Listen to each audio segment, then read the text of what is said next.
Yes, a very good afternoon to all of you. Right, so all of you studying, all fine, very busy right now studying, right, and also waiting for the amendment video, right, waiting that RTP November 20 or what are the amendments, right, the academic updates for the November 20 exams. Okay, right, so in this particular video, we will look into the amendments which are there for the November 20 exams, right, so some 3-4 new amendments which we have over there, right, and in addition to that, the amendments which were there for May 20 exams. Those same amendments have been carried forward for the November 20 exams also, right? So quickly, let's get into the discussion for the amendments for the November 20 exam, right? So the first amendment which we see over there is regarding the definition of a government company, right? So the document which I have opened over here is the RTP November 20, right? Which you can download from the ICAI website, right? The definition of a government company. So now, where in our audit syllabus do we come across this government company, right, wherein we talk about the appointment of the company auditor? We say other than government company and the government company, right? Then we talk about the appointment of the subsequent auditor, the appointment of the first auditor, and the appointment of the auditor in case of the casual vacancy,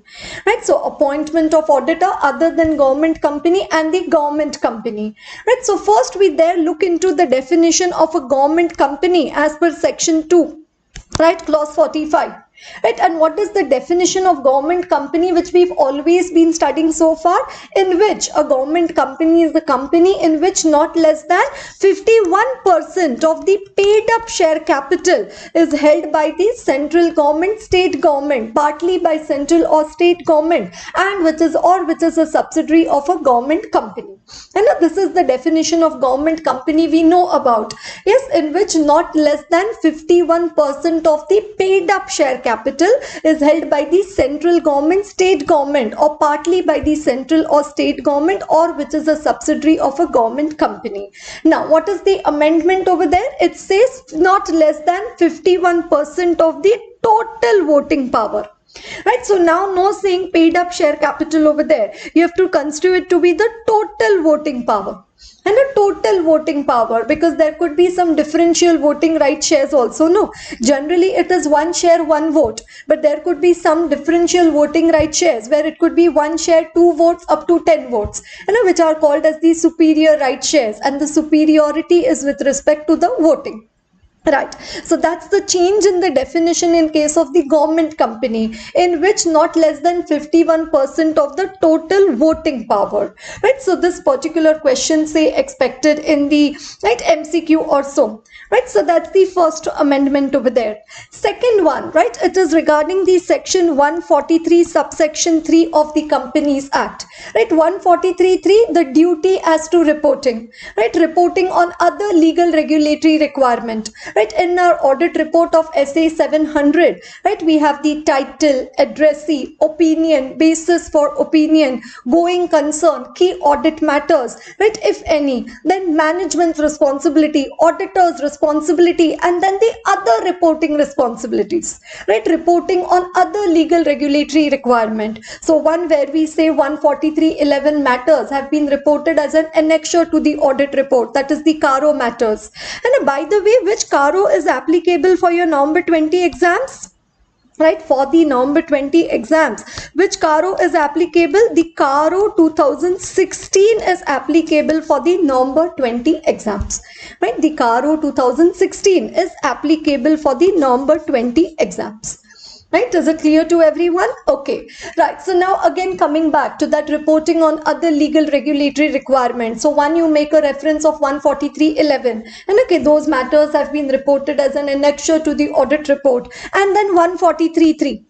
And the 10 points of reporting over there, whether we've obtained the information explanation, then the proper books of account, balance, yes, whether the branches which have been audited by the branch auditor, his report has been forwarded to the company auditor, whether balance sheet, profit and loss account are in agreement with the books of account, whether financial statements comply with the AS, any observations or comments which have an adverse effect on the functioning of the company, whether any directors are disqualified under 160 164(2), right? Any observations or comments which have an adverse effect, yes, which any adverse findings regarding the maintenance of account, whether the company is having the adequate IFC, internal financial control, and also the operating effectiveness of such control, and such other matters as may be prescribed. This is what is already there, and it is there as it is. What is now added over there, can now auditor of a company under 143.3, you are also required to do the reporting that whether managerial remuneration which has been paid to the directors,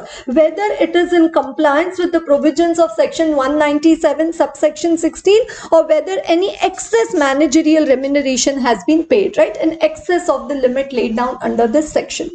Right, so managerial remuneration, whether paid within the limit or does it exceed the limit, now that also comes under the reporting under other legal regulatory requirement. Right, so reporting under 143.3. Right, makes a statement as to whether the remuneration paid by the company to its directors is in accordance with the provisions of this section. So section 197 read with schedule 5. And this we also have it in the clause 11 of CARO 2016, which is regarding the managerial remuneration. And whether managerial remuneration has been paid or provided for in accordance with the provisions of section 197 read with schedule 5 to the Companies Act. If not, then state the amount involved and the steps taken by the company for securing refund of the same.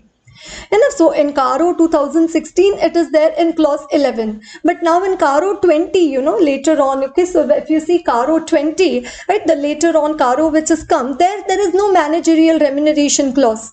Why there is no managerial remuneration clause over there? Because it is said that now it is coming under reporting of 143, so no need to report it under CARO. It becomes overlapping of reporting, double reporting. Right, so there in CARO 16, but managerial remuneration not therein is no reporting required under CARO 20. Right, so this is a matter which is now added under 143. Right, whether remuneration paid to any director is in excess of the limit laid down under this section, and give such details as may be prescribed. Right, so anyway, section 197 itself is applicable only to the public companies, not applicable to the private companies. So in case of private companies, you need not do this reporting under 143.3. Right, so managerial remuneration paid, whether it is in accordance with the provisions of this section, and whether any excess and in excess of the limit has been paid, is now required to be reported under 143. Okay, right, next one, right, so coming to the third amendment over there, which is regarding the section 132. Right, what is section 132? It is regarding the NFRA, right, the National Financial Reporting Authority. Right, the National Financial Reporting Authority. Right, so this is again one of the things which has not come entirely in the November 20, but it has come just in the past few attempts. Right, regarding the NFRA, right, the constitution of the NFRA, the functions of the NFRA, right, the applicability of the NFRA. Right, so in those existing provisions, they have made a few changes over there.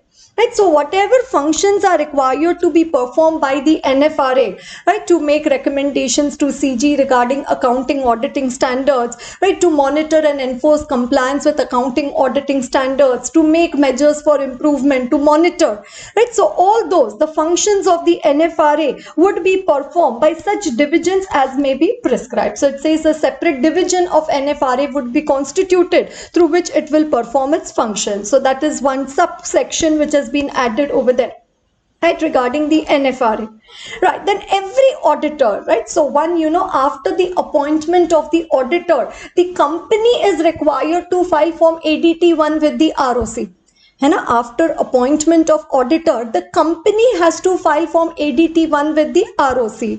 But here it says every auditor referred to in this rule 3, right, we'll see the applicability of NFRA, shall file a return with the NFRA. So now auditor has to file a return with the NFRA on or before 30th of November in form NFRA 2. Earlier this 30th of November was 30th of April. Now that 30th of April not there, that has been replaced with 30th of November. Every year, and in which form? In form NFRA 2. Right, so this could again be a multiple choice question in your exam. right? Every auditor who is required to file it, auditor, right, has to file a return with whom? With the NFRA. By what date? On or before 30th of November every year. And what is the form? Form NFRA 2. Right, so instead of 30th of April, now it is 30th of November. Okay, right. And then, we also have in the section 132 the study regarding the applicability of NFRA. Okay, which are the companies, which are the audit firms, which are the auditors which will come under the purview of the NFRA, which will come under the purview of the NFRA. And recently the NFRA has passed an order against one of the auditors in the ILFS case. Right, so recently, right, 22nd of July 2020, the NFRA, right, the order under section 132(4), right, so we are discussing right now the amendments under section 132 only, right, of the Companies Act in respect of the show cause notice issued to the right member of the institute. Okay, so now if you go through these 88-page order which has been passed by the NFRA, right, just out of seeing the practical aspect of things, you'll see, oh, there are so many standards on audit reference has been mentioned. They've mentioned over there about the engagement partner, the engagement quality control review, the risk of material misstatement, going concern. So all that we discussed in the standards on auditing, right, and also SQC1, right, and then also a lot of clauses of ethics have been put over there, and saying that fails to disclose a material fact which is there under clause 5 part 1 second schedule, fails to report a material misstatement which is there under clause 6 part 1 again second schedule, and then gross negligence or does not exercise due diligence in the conduct of professional duties, right, so that is clause 7 part 1 second schedule. And also 812, what is 812? Fails to obtain a sufficient information for expression of opinion, right. Then also 912, that say fails to invite attention to departure from the generally accepted audit procedures, right. So under all those clauses of ethics, they found the member to be guilty of professional misconduct. Okay, right, so if we just have an overview of what is being said over here, right, obviously we are not going to go into the details, right. Then they are saying section 144 also, auditor not to render certain services. As per section 144, we say statutory auditor, he cannot render certain services to company, holding company and subsidiary company, right. So here it seems some non-audit services were also provided by the auditor, and some non-audit services were also provided by the auditor, right. So 132, the expression professional or other misconduct shall have the same meaning as under the Chartered Accountants Act. Okay, right. Right, so they have given the details first to begin with. So now over here, right, fails to disclose 5, fails to disclose a material fact, right. Then 612, what I was just saying, fails to report a material misstatement. 712, does not exercise due diligence or is grossly negligent. 812, fails to obtain a sufficient information. 912, fails to invite attention to any material departure. And so whatever we study in our CA final audit syllabus is not that it is altogether theoretical, rather it is most practical. And when studying, it looks like it is theory, but it has a lot. And now these documents, okay, immediately they make more sense to oh yes, does not exercise due diligence, ethics chapter, obviously you would have studied it by now, right? So you'll find it very familiar. Okay, right, so right, does not exercise due diligence under clause 7, right, a key assertion that has been made. Then 230, audit documentation has not been properly maintained, that is why gross negligence. Then they've gone to 230, the nature and purpose of audit documentation, right. So a lot of effort also goes in the creating any charge against and passing such an order, right. So what does it mean to ensure that due compliance, due diligence, that auditor has not exercised due diligence, right, how the duty should be discharged by the auditor, right. So negligence, so the entire discussion over there regarding the negligence, right. Then replies to the articles of charges, right. So they said that these are the guilty. Then the the rounds of discussion which happened between the two, right. Then now they are talking about the engagement partner, fail to examine the independence requirement as provided in 200, right, and fail to exercise due diligence for the check of independence requirement on providing prohibited services mentioned under section 144, right, does not exercise due diligence, right? So professional negligence over there, right? Then management services, right? Code of ethics, right? Talking about the threats to the independence of the auditor, right? So we'll just quickly scan through, come towards the end of the document. Probably I just would like to show you a few more points over there. And a non-audit services that I've already told you, 144, auditor not to render certain services. Then EQCR, and SA220, engagement partner. And a EQCR, listed entity audit EQCR compulsory, and others it is left at the discretion of the firm. So yes, it has completely failed in documenting its working properly, right? And separated from the work of the audit team as required by SQC1 and SA230. EQCR team failed to prepare documentation. EQCR team failed to review multiple audit working paper, failed to adhere to the requirement of SA220. Overall, the engagement was performed by the engagement partner in violation of several provisions of the standards on auditing, including those contained in 200, 220, 30, 40, 50, 60, right? 315, 570, 580, 700. Also violated the provisions of the Companies Act, SQC1, Code of Ethics, and RBI regulations as well. Right? Huge gap in audit procedures. AS could sign an unmodified audit report, right? Saying that reasonable assurance that financial statements are free from material misstatement. Right? So it says unmodified opinion was not right in that case, and fails to disclose a material fact, fails to report a material misstatement. Right? So it's a very big eye opener that, oh, whatever we are discussing and a ma'am is teaching, or wherever you've done the classes or done self-study also, and we talk about SA220, quality control, SA230, audit documentation. So you just can't take them at the face value. Right? There is much more substance to it. Right? So practically also when you are doing the audits, right? So any documentary evidences, professional misconduct, right? Is RBI regulations which have not been complied with, right? And then say, let's come towards the end of the document. And considering all the above factors, right? So you just go on the internet and you'll be easily able to find this document, right? So you can have a look at it later, right? So considering all the above factors, NFRA makes the following order in terms of 132 4C of the Companies Act 2013. And what is the order passed by the NFRA? A monetary penalty of 25 lakh rupees is levied. And in addition to that, debarred for a period of 7 years from being appointed as an auditor, internal auditor, or undertaking any audit in respect of financial statements or internal audit of the functions and activities of any company or body corporate.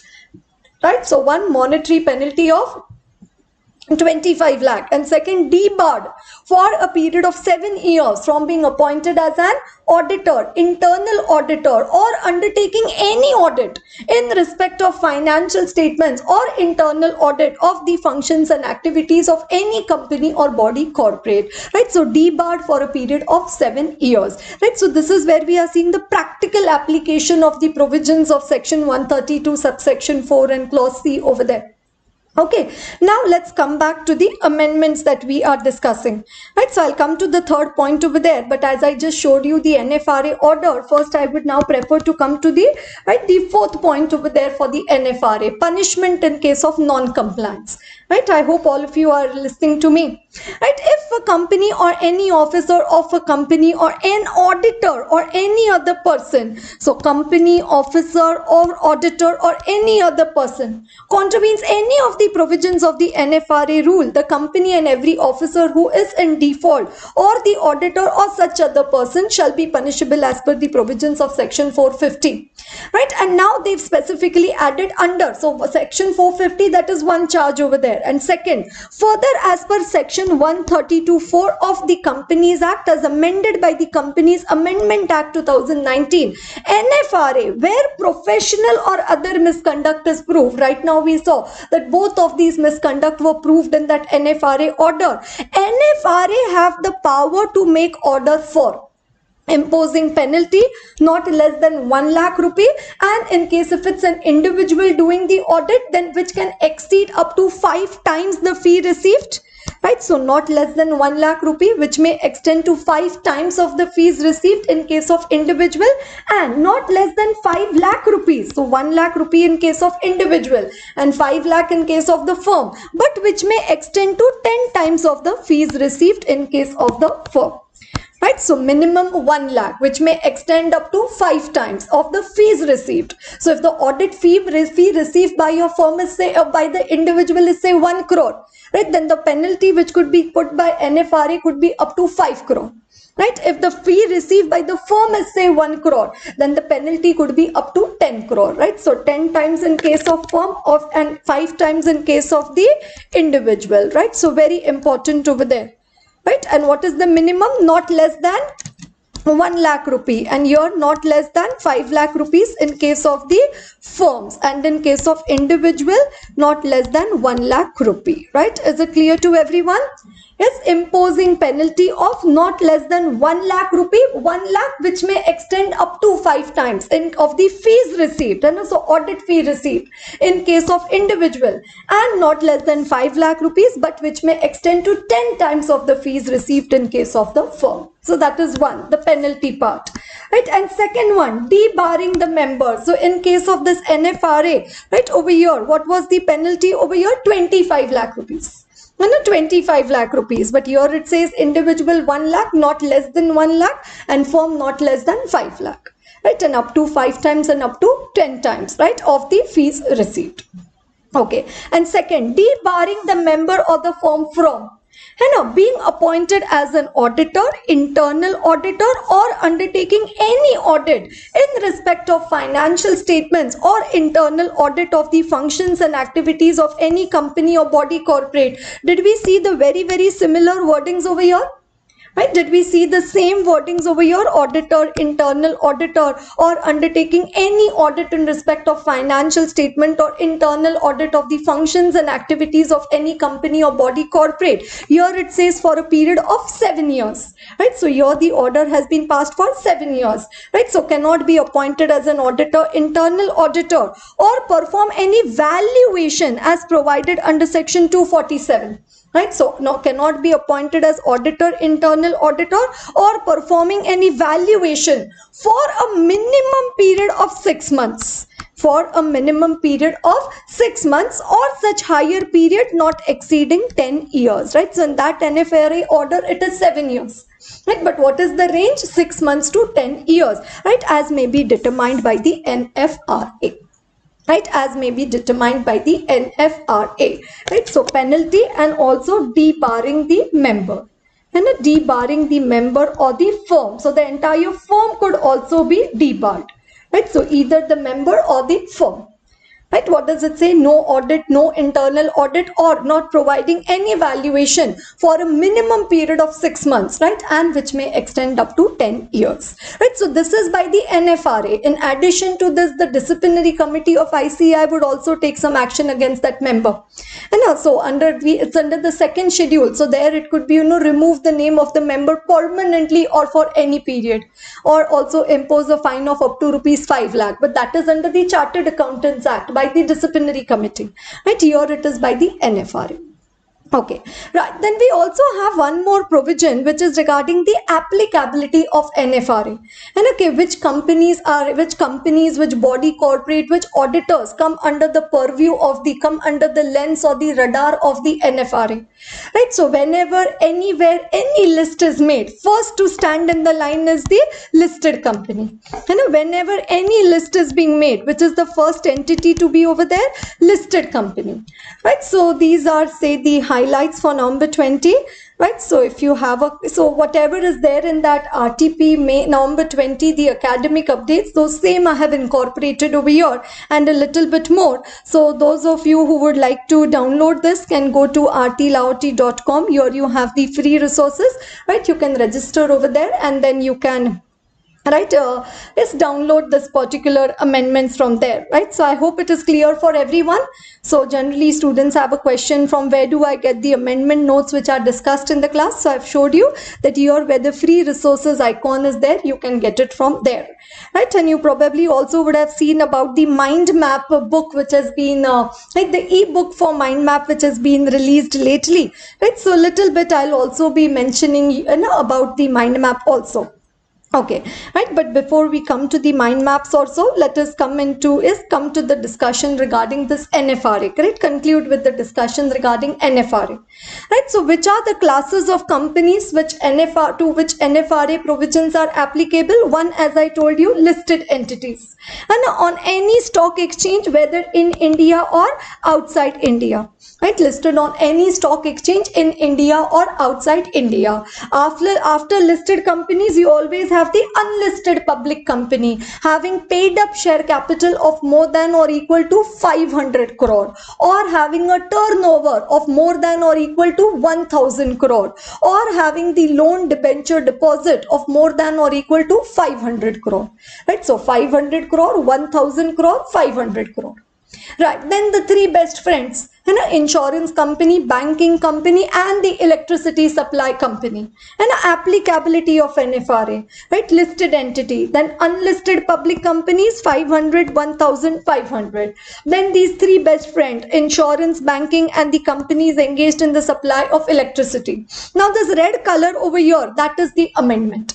And the red color which is over there, that is the amendment, right, which is there in the academic updates over here, right? So this is what has been added over there, right, which is put in red color in this particular chart, right? So now it says that banking company also includes the corresponding new bank, and it also includes the subsidiary bank, right? So recently there has been an amendment in the Banking Company Acquisition and Transfer of Undertaking Act, wherein now it says included in the column 2, right, the corresponding new bank is also included in the definition of a banking company. It also falls under the definition of banking company, with category of a banking company, right? So corresponding new bank and also the subsidiary bank, it says both these are also to be considered, right? Banking company includes corresponding new bank as defined under the clause, right, and also the subsidiary bank as defined under the State Bank of India Subsidiary Bank Act 1959, right? So again, this could be expected in your multiple choice question,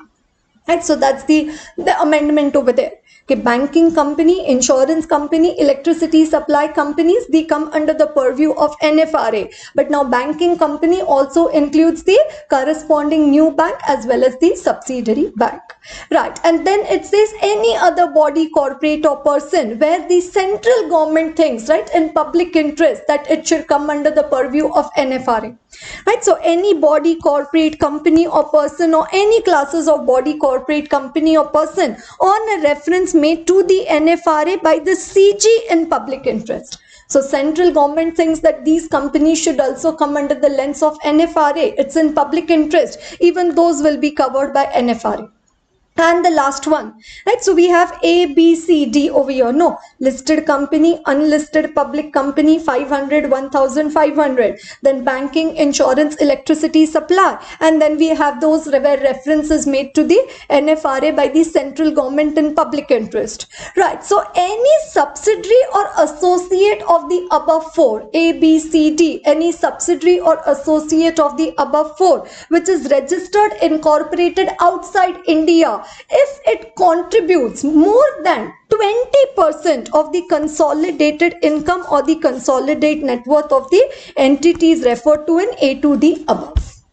Right, so say this banking company, it is having a subsidiary outside India, right, and that subsidiary outside India is contributing to more than 20% of the consolidated income or the consolidated net worth, then that subsidiary outside India will also come under the purview of the NFRA, right? So 20% is the crucial number over there. right, a body corporate, incorporated or registered outside India, which is a subsidiary or an associate company of the companies referred to in A to D above, if it exceeds 20%, right, of the consolidated income or the consolidated net worth of such company or body corporate, as the case may be, right. So that's the applicability of the NFRA, right. And then I've told you that this 30th November has now, 30th April has now become the 30th November. And earlier it was the 30th April. Now it has been replaced by 30th of November. And rest the functions of the NFRA and all that continue to be the same. And this punishment also I've already discussed with you, the punishment in case of non-compliance. Right? So what is the penalty? And also debarring the member from member of the firm from not less than 6 months, which may extend up to 10 years. Right? Is it clear to everyone? Yes, is it clear to everyone? Okay, right. So these are the main academic updates as such, which are purely there only for the, which have come in only in the November 20 attempt, right? Government Company 143, and then regarding the NFRA, and then this Audit Committee Corporate Governance, which is regarding the chapter of the SEBI LODR. The SEBI listing obligation and disclosure requirement regulation, and the second one, which is regarding the networks, right, the networking in the chapter of professional ethics, right. Can now CA firms, you can constitute a network, you can register a network with the ICAI. These two amendments were also there in the for the May 20 exams. And these two, the SEBI LODR regarding the resignation of the statutory auditor and the networking by the CA firm, these two amendments were also there in the RTP May 2020.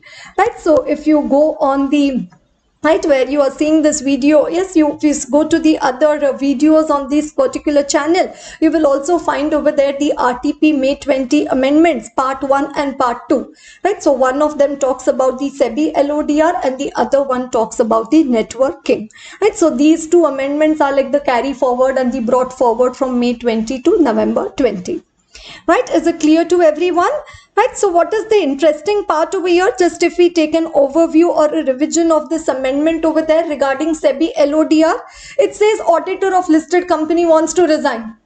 Auditor of listed company, he says, there is no cooperation by the management, there is non-availability of information, and now he wants to resign. But if he wants to resign, it says all of a sudden you just can't get up and walk away. They've put some restrictions now on the resignation of the auditor. So does it mean that he cannot resign? No, he can very much resign. But now there are some conditions associated with the resignation. Okay, so one, what does it say? If auditor resigns and a listed entity auditor resigns within 24 hours of the receipt of the reasons from the auditor regarding his resignation, these reasons are to be submitted. The detailed reasons for the reasons of resignation of the statutory auditor are to be submitted by the listed entity to the stock exchange. Right, so that's a very important one over there. Right, so detailed reasons to be disclosed by the listed entity to the stock exchange in case of resignation of the auditor of the listed entity as soon as possible, but not later than 24 hours of the receipt of such reasons from the auditor. Right, so once the auditor has sent the reasons to the company, the listed entity within 24 hours have to give the detailed reason to the stock exchanges regarding the resignation of the auditor, right? Why does the auditor resign? The detailed reasons for the same. Okay, right. Then regarding this resignation of auditor, right? So we know that there are these 4 quarters in a financial year, right? You have the June, September, December and March quarter. June, September, December and March. Okay, it could happen in any of the quarter, but say I am just taking the example of the September quarter. September, so 30th June, 30th September, 31st December and 31st of March. I am taking example say of the 30th September quarter. And now say the auditor of the listed entity has resigned on 10th of November, just as an example. And the auditor of the entity, listed entity, has resigned on the listed entity or material subsidiary auditor has resigned on, say, 10th of November. Okay, so now when did the quarter before 10th of November just get over? 30th of September. So October full month and November 30 days. November 10 days, right? So October 31 days and November 10 days. So 31 plus 10, 41 days. So has the auditor resigned within 45 days from the end of the quarter of the financial year? Has the auditor resigned within 45 days from the end of the quarter of the financial year? Yes, he is resigned for after within 40, he is resigned on the 41st day only, not 45 days also. So within 45 days. Then what does the SEBI LODR say? That before such a resignation, he has to issue the limited review or the audit report for such quarter. So before you resign auditor, 30th September ka either limited review or audit report you have to issue, and then you can resign, right, before such resignation. Right, is it clear to everyone? Right, so once he resigns, before such resignation, issue the limited review or the audit report for such quarter. Okay, so it depends whether the listed entity is getting a quarterly review done or a quarterly audit done. So if they are getting a quarterly review done, right, then following the SRE, so the limited review conclusion, right, and getting an audit done, then following the standards on auditing. Okay, now let's take the example that the auditor resigns on, say, 10th of December. Right, so again, what is the quarter which just got over before that? Again, 30th of September only. So now October full month, November full month, and then December 10 days. So is it more than 45 days from the end of the quarter? Is it more than 45 days after the end of the quarter? Yes. So now it says before such resignation, issue the limited review, the audit report for such quarter as well as the next quarter. So now auditor, before resigning, before the resignation, you have to complete the audit or the limited review for the September quarter as well as for the December quarter. And for the September quarter as well as for the December quarter. Okay. And notwithstanding the above two, and notwithstanding what I discussed in within 45 days and after 45 days, if the auditor has done the audit or the limited review for the first 3 quarters of the financial year, and an auditor has signed the limited review audit report for the first 3 quarters of the financial year. So June, September, December, he has already done the LR or the audit. Then if he resigns, before such resignation, and so before he resigns, issue the limited review audit report for the last quarter. Right, so LR or audit report for the last quarter and also the audit report for the such financial year. Right, so for March quarter, limited review or audit report, and for full year, 1st April to 31st of March, the audit report. And so that is what I said. Now all of a sudden, auditor, you can't get up and walk away. And there are some restrictions now put on the auditor over here. And some restrictions put on the auditor over here within 45 days, after 45 days, and after completing the limited review or the audit report for the first 3 quarters. Right? September is just an example. Say if he resigns, on 10th of July or 10th of August, then what is the quarter which just got over before that? Say that is 30th of June. So accordingly, you need to apply the provisions. Okay. Right. And others, you can obviously go to the RTP May 20 amendment video and you'll find the detailed discussion of each and every point over there. Right now I just took the main content over there, but if you go to that particular video over there, you'll find the entire content. Right, and then the second one is, which is also there in the RTP May 20, is regarding the registration of the network with the ICAI. Right, so now CA and CA firms, they can form a network.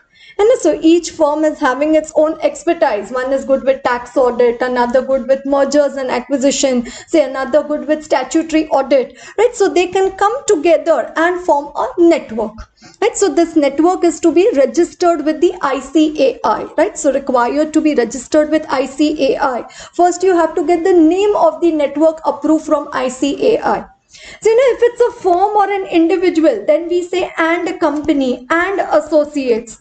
But now you want to distinguish and practice, a firm or an individual from a network. No. So after the name of the network, you won't find and a company or and associate. You will find the and affiliates. right? What you'll find after the name of the network is the word and affiliates, right? And affiliates. Okay, right? And then very important over there is the definition of a network, right? Very important part of the discussion over there is regarding the definition of a network, right? So network, it says, is a larger structure, obviously, and it's a bigger, it's a wider than an individual CA or a CA firm. It's a larger structure. And what is the first golden rule for the constitution of the network? Aimed at cooperation, and of the people, by the people, for the people. So of the CA, by the CA, for the CA, that type. That is aimed at cooperation. And in addition to cooperation, it is clearly aimed at profit or cost sharing. Say point number 1. Right. Then it shares common ownership, control or management. Say point number 2. Right, common quality control policies and procedures, right? So say that could be point number 3. Right, then common business strategy, that is point number 4. Use of a common brand name, that is point number 5. Or a significant part of the professional resources, that is point number 6. And what is the one thumb rule, the golden rule? That is aimed at cooperation. And aimed at cooperation. And in addition to that, it could be a combination of any one of these. More than one, wonderful, but at least one of these. That is, aimed at cooperation and aimed at profit or cost sharing. Aimed at cooperation or shares common management, ownership or control. Aimed at cooperation and common quality control policies and procedures. Aimed at cooperation and common business strategy. Aimed at cooperation, use of a common brand name. Aimed at cooperation and also shares a significant part of the professional resources. So along with 1, you can have 1, 1, and a 1, 2, 1, 3, 1, 4, 1, 5, 1, 6. Any of these combinations you can create over there.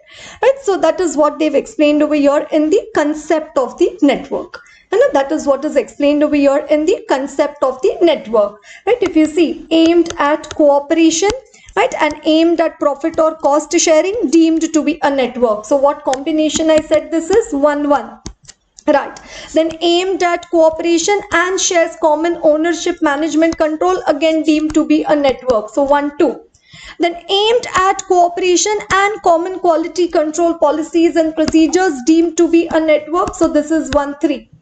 Right, aimed at cooperation and common business strategy, so that is 1, 4, again deemed to be a network. Then aimed at cooperation and use of a common brand name, 1, 5, again deemed to be a network. I hope all of you are getting this. Right, and again aimed at cooperation and also shares a significant part of professional resources, deemed to be a network, that is 1, 6. Right, so that's the detailed understanding regarding the concept of the network. But the most important part over there is that you should be knowing the definition of a network. Right, basis that you can very easily understand the concept of a network. And then they are talking about the forms of the networks, the name of the network. What did I say? Affiliate. And so AB an affiliate, AB affiliate LLP, AB affiliate private limited or limited, whatever. Right, but affiliate, right, not associate or company. And affiliate is what is to be used after the name of the network. Okay, right, so that is regarding the amendments. Okay, so you might have realized by now, right, that you have studied, you've done your first study, you've done your classes for audit, you've done some revision also, you've prepared some notes also, but still that confidence is still a matter of nervousness only. And then you open the book again and then you say, I remember, but I don't remember. I don't remember, but I remember. And so that type of a dilemma, that type of a tug of war with yourself will continue right up to the day of exam. Right, so as I always say in my classes, right now if you're feeling nervous, if you think how this is going to be possible, then you are absolutely normal. And so if you are little, not too much of it, but little, you're getting a little bit nervous regarding the exam or so, that's normal. And that's not something which is not expected. Rather, it's a very I could call it as, it's very symptomatic of being a CA student. And so there nowadays they talk a lot about symptomatic and asymptomatic, no? Right, so these are the symptoms, of being a CA final student or so. But certainly, audit is a subject which requires multiple revision, right? That is the key, one of the important key. And the other important key, I hope you also know about that, is the writing practice, right? So one, you should understand, remember, retain, revise that all. And second, whatever you understood, whatever you remember, all that you should be able to write. Your presentation, content, all in the paper has to be up to the mark. What you write in the paper, content wise, presentation wise, it all has to be correct, right? So with this, with my experience of being teaching the subject over a period of time, it was since it was on the back of my mind since some time to prepare a chart book for audit. So chart book, so then I came across this concept of mind map, which is also a type of chart only, right? So but it is a chart which has got some words also written in it and the correlated images also, which makes the study of the subject more interesting. Okay, but then still students have a question, okay, no ma'am, but still what exactly mind map, how does it look like? Okay, right, so how does it look like? Then say probably this is something what it looks like. And also say this is regarding the NBFC audit reporter direction, right? So in case of all NBFCs not accepting deposits, then the specific advice, exception report to RBI, right? So a very good way for you to revise the subject and to, remember, recall the important points. Rather, if you look at the tagline of the book itself, it says that revise more, retain more. And a CA final audit mind maps, revise more, retain more. Okay, I give a disclaimer over here only that this book is not the one which you need to use it for your main study. And a main study for the subject has to be done from big fat books. You have to be doing it like, from, fat books type of, or whatever main theory book which you are following for the preparation of the subject. This is purely for revision purpose, for revising one day before the exam. Okay, so already many students, I have received a lot of reviews from the students that they are finding the book to be very helpful and very, it's helping them in revision of the subject also. Also, there are many students who are saying that, madam, if the hard copy of it could be available or so, but the charts, they are of very different size. So right now it's being a little bit of challenge, to, yes, though we are working upon it to get a hard copy of it also, but I think by that time I hope that you become a chartered accountant before that. I wish and I know that is going to happen, right? So yes, so hard copy is more comfortable. Even I agree for that matter that, ma'am, we can do our own marking, we can write something on our own or so. But I can tell you two advantages of this encrypted ebook. One, you can zoom in the page. You can zoom in the page, you can check one particular area, one particular point. That is an advantage, right? And again, if you look at the price of the book right now, right? So when I'm making this particular video, that time the price of the book is $2.99, right? So this price, such a competitive price, is possible only because it is in the ebook form. Right, so would not have been possible had it been in the, right, what you say, the physical form, and that too, this has to be a color book, and then again the courier charges and all.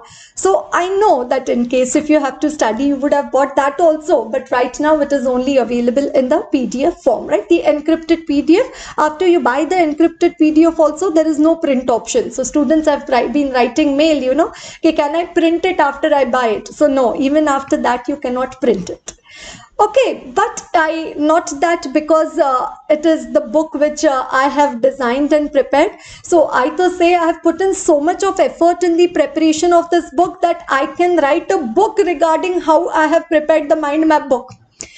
So many rounds of iteration, putting the syllabus and then into content over there, and then doing the, selecting the correct images and putting it all.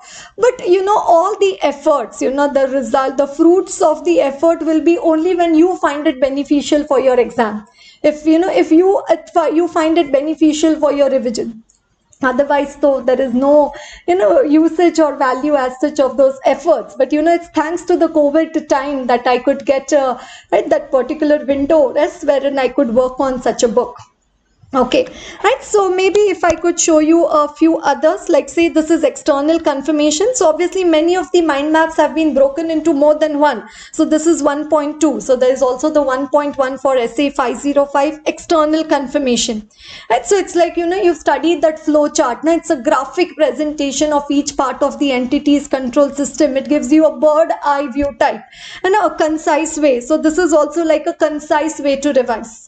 Right, so if you look at 560, where you have that very challenging part, facts that become very a little bit of complicated part. Okay, facts which become known to the auditor after the date of the audit report and before the financial statements are issued and after the financial statements are issued.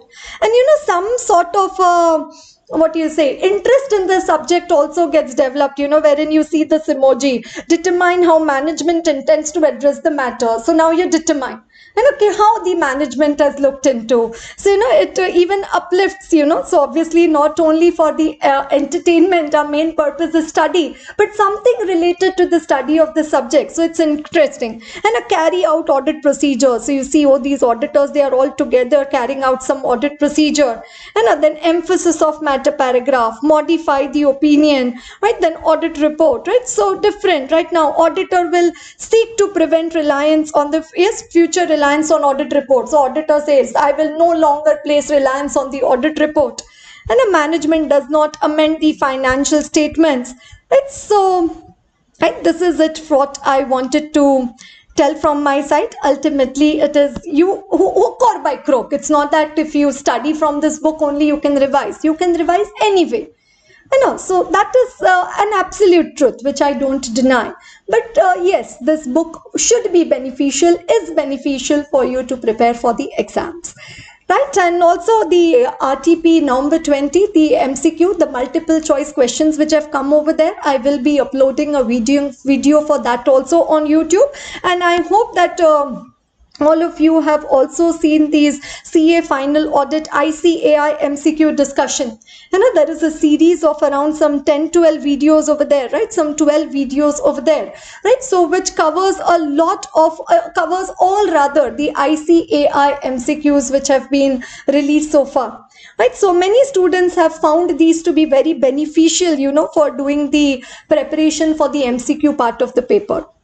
Right, so right, this is all what I wanted to tell you from my side. Right, so I wish you all the very best for your upcoming exams. Right, and I'm also waiting for a success mail from all of you. Right, that I have become a chartered accountant, I've cleared my group 1 and so, right, I'm waiting, right, for those mails. Right, so my email ID, I am sure you all might be knowing that, right, Aarti N Lahoti, right, Aarti N Lahoti number 9 @gmail.com, right, @gmail.com.